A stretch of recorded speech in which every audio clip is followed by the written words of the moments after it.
look at like the Mahogany Jones of the world and everybody? Did you see them as like my OGs? Was they like that? Were they giving you guidance at that time, or was it just like No, you trying to figure it out? no. No. Like even like when we shot, I can't say about Mo. I'll never forget. We shot a video to it, and I'll never forget because her plane had got delayed, and Okay. we only had a short amount of time. And the people who shot that video, I'm trying to remember the artist, Dave East. Um, his Okay. his team actually is the one who shot that video. And so, RTQ. yeah, RTQ, they shot the video. His team shot that video. And they're like, yo, they're very professional. We got to stay on it. We got to do this, that, and the third. And I remember, Mahogany and stuff like that, texting, and she's texting my mom and say, hey, my flight got delayed, but don't worry about it. I hopped on this taxi. Like she's getting all in, and she's like, I did all this Wow. because she's from New York. And in Yeah. that video, like you can literally see how she popped in.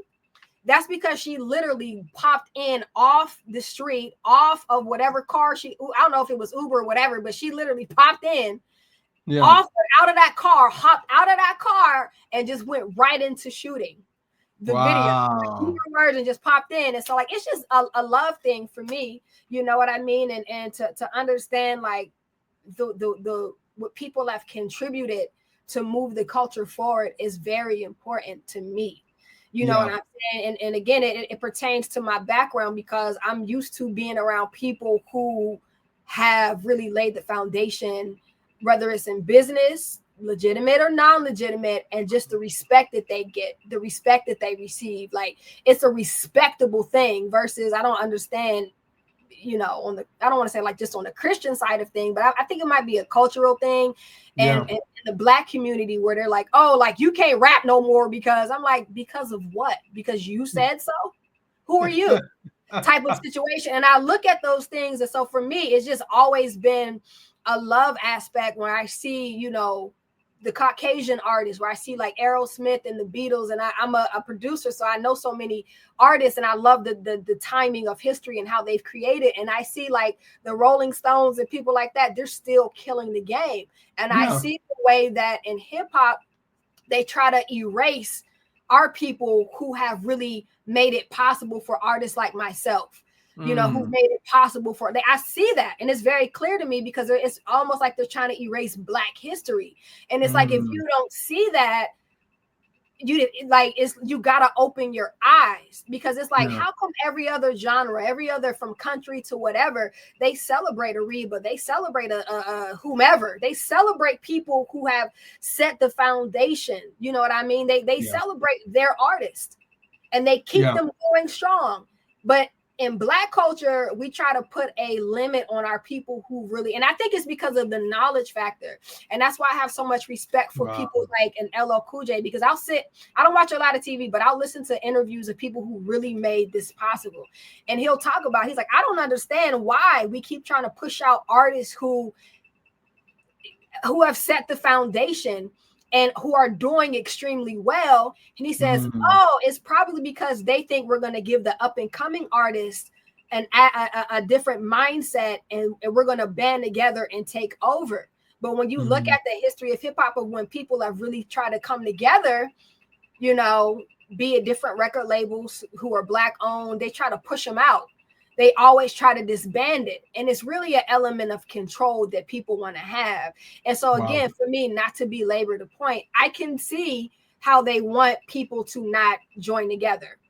And it's not a thing of me even trying to be like, oh, like this is a formula. I just know that God has given me to be able to be a bridge builder. Like he's given it to me. It's a part of my ministry. It's a part of my mantle. So when I look at these things and I see how people are treated, it's ridiculous to me. Like one of my favorite gospel artists, is DJ Cadden.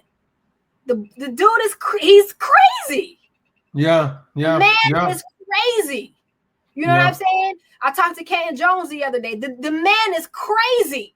And I'm looking like the talent, the gifting, the anointing, but it's like we don't really honor. I don't understand why. But again, I'm not belaboring it. I see Caucasian artists. I've gotten an opportunity to do major festivals, thousands, hundreds of thousands of people. And I look at it, I'm like, wow, like they really they see family they see legacy, when they see, you know, Skillet, or, you know, I forget the name of the Caucasian rock, you know, You right, Skillet. Yeah, yeah. Skillet, and they see legacy, they see Yeah, power, they see, Striper. Yeah. yeah, they see, and at the end of the day, I'll be honest, they see money and they see that it's able to sustain their Yeah. culture and their identity and what they want to do. But over here, I don't like, they want to throw it away. And then that's a part of the reason why we don't have generational currency and funds to be able to get stuff done. It's because we keep trying to erase the people who have opened up the doors, who have set the foundation, who can actually help.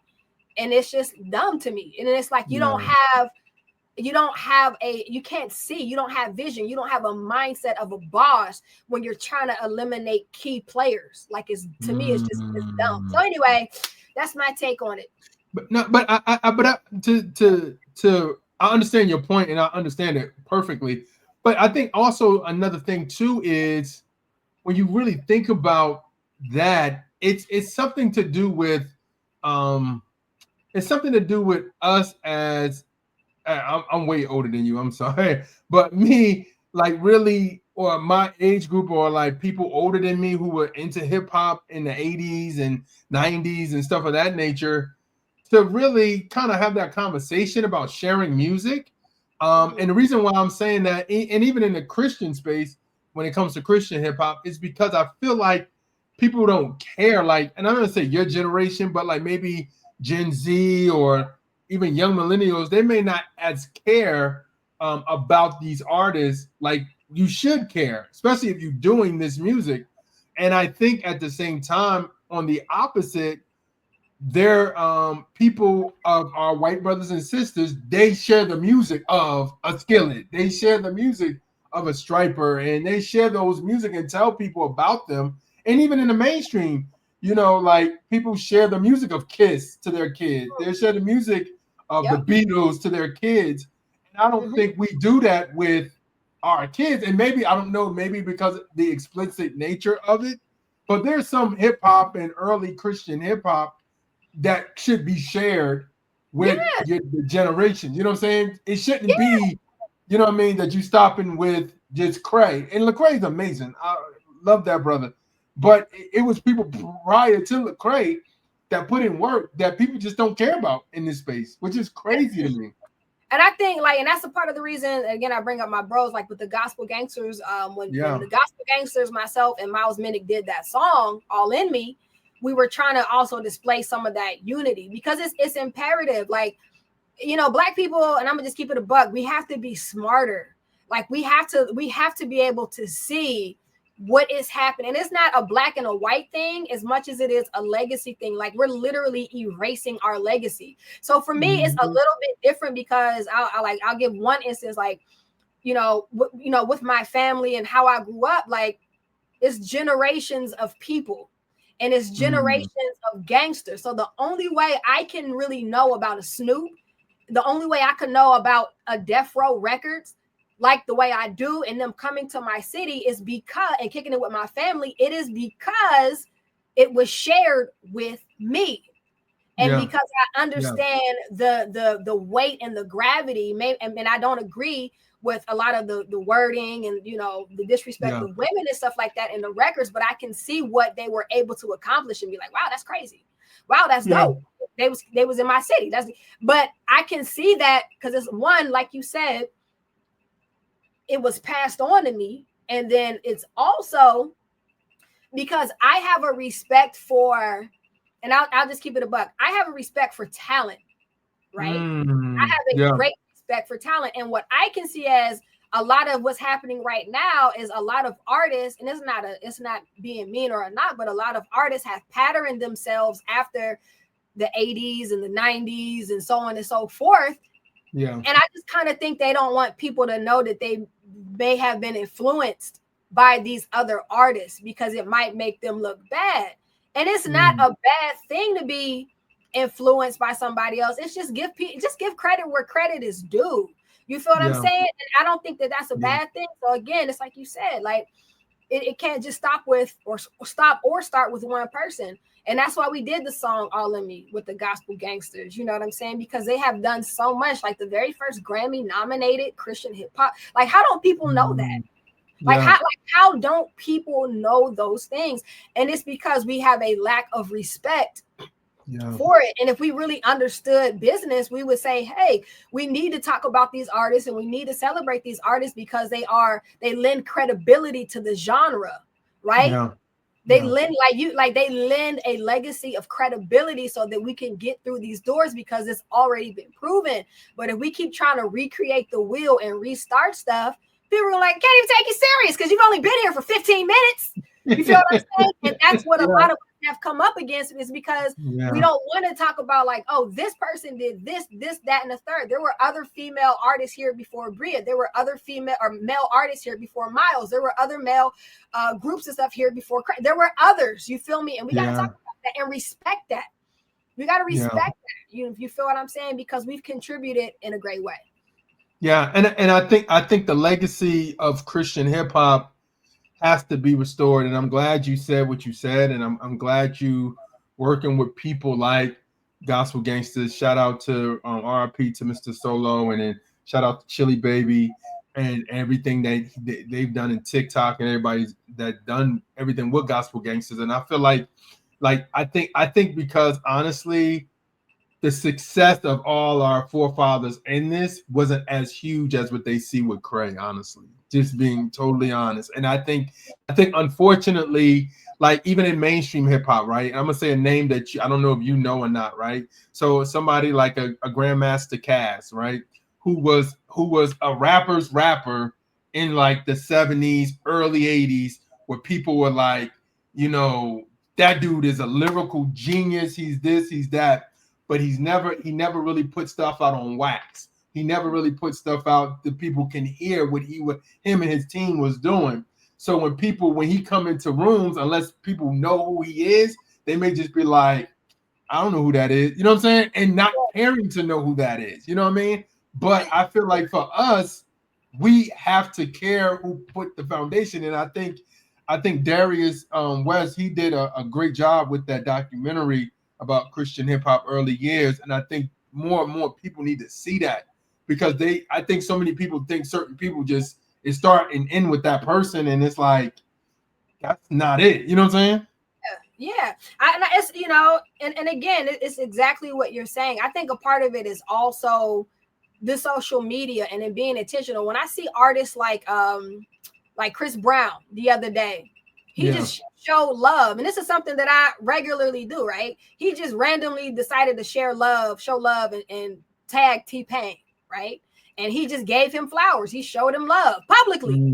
That's something that a lot of people, unfortunately, just do not do. And so I think it's a blend of everything. And I'll share this story and I'll shut up. I was in New York. My mom and I were in New York recently. And one of our homies that runs like a whole hip hop thing out there, one of our guys, he's like, y'all want to take you guys out to dinner, you, me, and another one of our partners come out to dinner. So we're literally having dinner at this really delicious restaurant in New York. And he says, you know what I'm going to do right now? I'm going to make a call. And I said, okay. And he makes a call. He puts it on speaker and he says, yo, Kurt, I got an artist that you need to know. Her name is Brea Miles. And I'm like, oh, it's Kurt. It's Curtis Blow. Wow. He puts Curtis on the phone while I'm there. My mom is there. Royal is there. And we're all sitting at this table. And he allows for this he facilitates this incredible exchange from Curtis Blow to myself. And Curtis was like, just call me Uncle Kurt.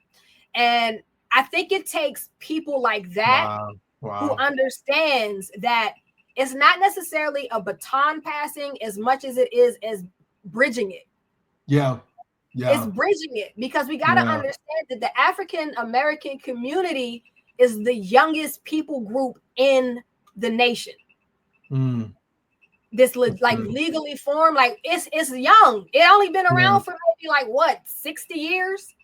50, like this is young. And so that identity issue of understanding that we are stronger together and that we Yeah. have to stop believing in dividing and conquering and breaking down, and there can only be one. And this, we got to stop being dumb. We have to stop believing that lie. Like we're like, Yeah. if you just look at our history, like our ancestors went through too much for us to still be believing the lie, to Yeah. keep us segregated and oppressed. Like, Yeah. wake up. Like, wake up. Stop believing that crap. Like, females got to stop believing that crap. Guys got to stop believing that crap, because it's not giving us a fair shot at building something. Yeah. So it's going to take moments and people like that who see that.